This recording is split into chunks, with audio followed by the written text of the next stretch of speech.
ಬೇಡುವನು ವರವನ್ನು ಕೊಡತಾಯಿ ಜನ್ಮವನ್ನು ಕಡೆತನಕ ಮರೆಯಲ್ಲ ಜೋಗಿ, ಕಡೆತನಕ ಮರೆಯಲ್ಲ ಜೋಗಿ. ಅಯ್ಯೋ ದೇವರೇ ನೀನು ಇದ್ದರೆ ಇದ್ದ ಶಾಪ ಪಾಪಿಗೂ ಕೊಡಬೇಡ, ಹಣೆ ಬರಹ ನೋಡಯ್ಯ ಜೋಗಿ, ಹಡೆದವ್ವ ಹಿಂದವಳೆ ಜೋಗಿ. ಬೇಡುವನು ವರವನ್ನು ಕೊಡೆತಾಯಿ ಜನ್ಮವನ್ನು ಕಡೆತನಕ ಮರೆಯಲ್ಲ ಜೋಗಿ, ಕಡೆತನಕ ಮರೆಯಲ್ಲ ಜೋಗಿ. ಕೃಷ್ಣ ಹುಡುಕಿದ ರಾಧೇನ, ರಾಮ ಹುಡುಕಿದ ಸೀತೆನ, ನಿನ್ನ ಹುಡುಕೋ ಮೀರಾ ಇವಳೆನ, ಕುಂತ್ರು ನಿಂತ್ರು ನೀನೇನ, ನಿಂದೆ ಕೂಡ ಧ್ಯಾನನ, ಕಾಣಿಸುವೊಮ್ಮೆ ಇವಳಿಗೆ ಯಜಮಾನ. ಸ್ವಲ್ಪ ತಡವಾಗಿ ಬಂದು, ಯಾಕಂದ್ರೆ ರಾತ್ರಿ ಬರ್ಬೇಕಾದ್ರೆ 2:30-3 ಗಂಟೆ ಹೋಗಿತ್ತು ತೀರ್ಥಹಳ್ಳಿಯಿಂದ ಬರ್ಬೇಕಾದ್ರೆ. ಬೆಳಗ್ಗೆ ಎದ್ದೇಳಿದು ಬೇಗನೆ ಆಯಿತು, ಮಿಡಲ್ TV ಇಂಟರ್ವ್ಯೂ ಅದು ಇದು ಅಂತ ಬಂತು. ದೇವಸ್ಥಾನಕ್ಕೆ ಒಂದು ಅಟೆಂಡ್ ಮಾಡಬೇಕಾಯ್ತು, ಹೋಗ್ಬಿಟ್ಟು ಬರೋದು ಸ್ವಲ್ಪ ತಡವಾಯಿತು. ದಯವಿಟ್ಟು ಯಾರು ಬೇಜಾರು ಮಾಡ್ಕೋಬೇಡಿ, ದಯವಿಟ್ಟು ಕ್ಷಮೆ ಇರಲಿ.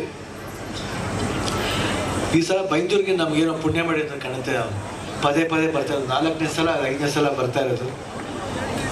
ಈ ಕ್ಷೇತ್ರಕ್ಕೆ ಬರೋದೇ ಒಂದು ಖುಷಿ ಆಗುತ್ತೆ, ಯಾಕಂದರೆ ಇಲ್ಲಿ ಬಂದಾಗಲೆಲ್ಲ ಒಂದು ಒಳ್ಳೆ ಅನುಭವ, ಹೊಸ ಅನುಭವ. ಇವತ್ತು ಎಲ್ಲರೂ ಮಾತಾಡಿದ್ದಾರೆ, ಎಲ್ಲ ಗಣ್ಯರು ಮಾತಾಡಿದ್ದಾರೆ, ನಿಮ್ಮೆಲ್ರಿಗೂ ತಿಳಿಸಿದ್ದಾರೆ. ನಾನು ಬಂದು ಅವಾಗವಾಗ ಹೇಳ್ತಾ ಇರ್ತೀನಿ, ಹಾಡುಗಳು ಹಾಡಿದ್ದೀನಿ ನಿಮ್ಮ ಮುಂದೆ, ಆ್ಯಂಡ್ ನಿಮಗೂ ಗೊತ್ತಿದೆ ಏನು ವಿಷಯ ಅಂತ. ಸೊ ನಿಮ್ಗಳ ಆಶೀರ್ವಾದ ಬೇಕು ಅಷ್ಟೇ. ಯಾಕಂದರೆ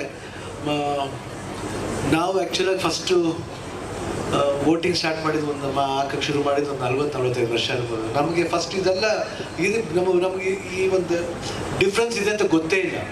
ನಾವೆಲ್ಲ ಒಂದೇ ಮನುಷ್ಯ ಜಾತಿ, ಅದು ಮಾತ್ರ ಅನ್ಕೊಂಡಿದ್ದೆ ಹೊರತು ಈ ಬೇರೆ ಕಾಸ್ಟು, ಬೇರೆ ರಿಲಿಜನ್, ಅವ್ರು ಬೇರೆ ಭಾಷೆನೂ. ನಾನು ಓದಿದ್ದು ನೋಡಿದ್ರೆ ನೀವು ಎಲ್ಲ ಆಶ್ಚರ್ಯ ಪಡ್ತೀರ. ಹಿಂದೂ ಸ್ಕೂಲ್ ಓದಿದ್ದೀನಿ, ಕ್ರಿಶ್ಚಿಯನ್ ಸ್ಕೂಲ್ ಓದಿದ್ದೀನಿ, ಮುಸ್ಲಿಂ ಕಾಲೇಜಲ್ಲಿ ಓದಿದ್ದೀನಿ. ನನಗೆ ಎಲ್ಲ ಕಡೆ ಸ್ನೇಹಿತರಿದ್ದಾರೆ.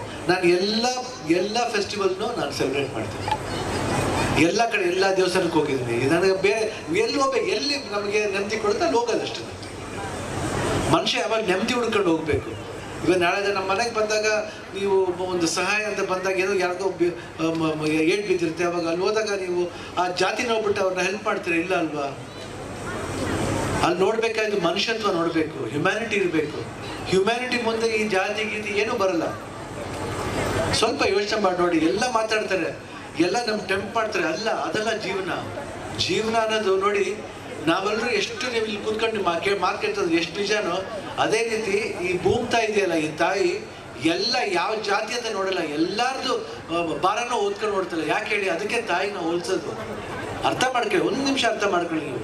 ಅವಾಗ ನಿಮಗೆ ಅರ್ಥ ಆಗುತ್ತೆ ಪ್ರಾಕ್ಟಿಕಲಾಗಿ ಏನು ಮಾಡಕ್ಕೆ ಹೊರಟಿದ್ದಾರಂತನೋ. ಬೇಡ, ನಮ್ಮಲ್ಲಿ ನಾವು ಚೆನ್ನಾಗಿರ್ಬೇಕು. ನಾವು ಯಾತಕ್ಕೆ ಆರಿಸ್ತೀವಿ? ಒಂದು ಸರ್ಕಾರನ ಯಾಕೆ ಆರಿಸ್ತೀವಿ ಹೇಳಿ? ಚೆನ್ನಾಗಿ ರೂಲ್ ಮಾಡಬೇಕು ಅಂತ, ಒಳ್ಳೇದು ಮಾಡಬೇಕು ಅಂತ, ಎಲ್ರಿಗೂ ಒಳ್ಳೇದು ಮಾಡಬೇಕು ಅಂತ. ಅದು ಮರೆತು ನಾವು ಭರವಸೆ ಕೊಟ್ಟು ಮಾಡದೆ ಹೋಗೋದು. ಏನು ಇವರೆಲ್ಲ ಹೆಂಗೆ ಹೇಳ್ಕೊಂಡ್ಬಿಟ್ಟಿದ್ರು ಅಂದರೆ, ಬರೀ ಮಾತಾಡಿದ್ರೆ ಕಿರ್ಚಾಡಿದ್ರೆ ಅವ್ರು ಕೆಲಸ ಮಾಡ್ತೀವಿ. ಇಲ್ಲ, ಪಾಲಿಟಿಕ್ಸ್ ಅಂದರೆ ಕಿರ್ಚೋದ ಕೆಲಸ ಅಲ್ಲ. ಜನಗಳ ಪ್ರಾಬ್ಲಮ್ನ ಅರ್ಥ ಮಾಡ್ಕೊಂಡು ಅದನ್ನ ಸಾಲ್ವ್ ಮಾಡೋದೇ ಅದು ಪಾಲಿಟಿಕ್ಸ್ ಅಂದರೆ. ಸುಮ್ಮನೆ ಮಾತ್ಕೊಳ್ಳೋದು, ನೋಡೋಣ ನೋಡ್ತಾನೆ ಇರಬೇಕಾಗುತ್ತೆ. ಆಮೇಲೆ ಆಲ್ರೆಡಿ ಎಷ್ಟು ವರ್ಷ ಆಯಿತು? 75 years ಆಯಿತು. ಆಮೇಲೆ ತಿರ್ಗಿ ಎಷ್ಟು ವರ್ಷ ನೋಡೋದು ನಾವು? ಆಮೇಲೆ ಒಂಥರ ಅಂದರೆ ನಾವು ಎಲ್ಲರೂ ಶಿವನ ಪಾದ ಸೇರ್ಬೇಕಾಗತ್ತೆ. ಇರ್ಬೇಕಾದ್ರೆ ಚೆನ್ನಾಗಿರೋಣ, ಒಳ್ಳೆಯವ್ರನ್ನ ಆರಿಸೋಣ, ಹೊಸ ಅಲೆ ಬರಲಿ, ಹೊಸ ವಿಷಯಗಳು ಬರಲಿ. ಬೇರೆಯವ್ರು ಕೆಟ್ಟವರು, ನಾವು ಮಾತ್ರ ಒಳ್ಳೆಯವರು ಅಂತ ಹೇಳ್ತಿಲ್ಲ. ಎಲ್ಲರೂ ಒಳ್ಳೆಯವ್ರು ಇದ್ದಾರೆ, ಬಟ್ ಎಲ್ರಿಗೂ ಅವಕಾಶ ಕೊಡ್ತೀರಲ್ವಾ? ಅದೇ ರೀತಿ ಒಂದು ಅವಕಾಶ ಇವ್ರಿಗೆ ಕೊಡಿ, ಅವಾಗ ನಿಮಗೆ ಅರ್ಥ ಆಗುತ್ತೆ. ಎಷ್ಟು ಸಲ ಅಂತ ಅದನ್ನೇ ಹಳೆ ನೀರು ಹೊಸ ನೀರು ಕೊಡಿ. ಒಂದು ಹೊಸತನಕ್ಕೆ ಒಂದು ಪ್ರಯೋಗ ಮಾಡದೆ ಹೋದ್ರೆ ಏನು ಯೂಸ್ ಇದೆ ಹೇಳಿ? ನಾನಾಗ್ಲಿ ನೀವಾಗ್ಲಿ ಏನು ಪ್ರಯೋಜನ ಇಲ್ಲ. ಸರ್ಕಾರ ನಿಮ್ಗೆ ಕೊಟ್ಟರೆ ಗ್ಯಾರಂಟಿ ಅದು ಬೇರೆ, ಅದು ನಿಮಗೆ ಸೇರಿದ್ದು, ನಿಮ್ಮ ಸರ್ಕಾರ ಬಿಟ್ಟಿದ್ದು. ಆದರೆ ನಾವು ಒಂದೇ ಒಂದು ಗ್ಯಾರಂಟಿ ಕೊಡೋದು, ಗೀತೆಗೆ ನಾನೇ ಗ್ಯಾರಂಟಿ ಕೊಡ್ತೀನಿ. ಯಾಕಂದರೆ ಅವ್ರಿಗೆಲ್ಲ ಆ ತಾಕತ್ತಿದೆ, ಕೆಲಸ ಮಾಡೋ ತಾಕತ್ತಿದೆ. ಒಂದು ಅವಕಾಶ ಕೊಟ್ಟು ನೋಡಿ. ಆಮೇಲೆ ನೀವೇ ಅಂತೀರ, ಇಲ್ಲ ಅವ್ರು ನಾವು ಸೆಲೆಕ್ಟ್ ಮಾಡಿದ ಕ್ಯಾಂಡಿಡೇಟ್ ಕರೆಕ್ಟ್ ಕಣೆ ಅಂತ. ಎಲ್ಲ ಪ್ರಾಬ್ಲಮ್ಗೂ ಒಂದು ಪರಿಹಾರ ಇದ್ದೇ ಇರುತ್ತೆ. ಅದಕ್ಕೆ ನಾವು ಹುಡುಕ್ಬೇಕು ಅಷ್ಟೇ. ಯಾವ ಇಲ್ಲಿವರೆಗೂ ನೀವು ಫಸ್ಟಿಂದ ತಗೊಳ್ಳಿ, ಪಾಲಿಟಿಕ್ಸ್ ಸ್ಟಾರ್ಟ್ ಆಗ್ದಾಗಿಂದ ಎಲ್ಲ ಪ್ರಾಬ್ಲಮ್ ಹೆಂಗೆ ಬಂತು?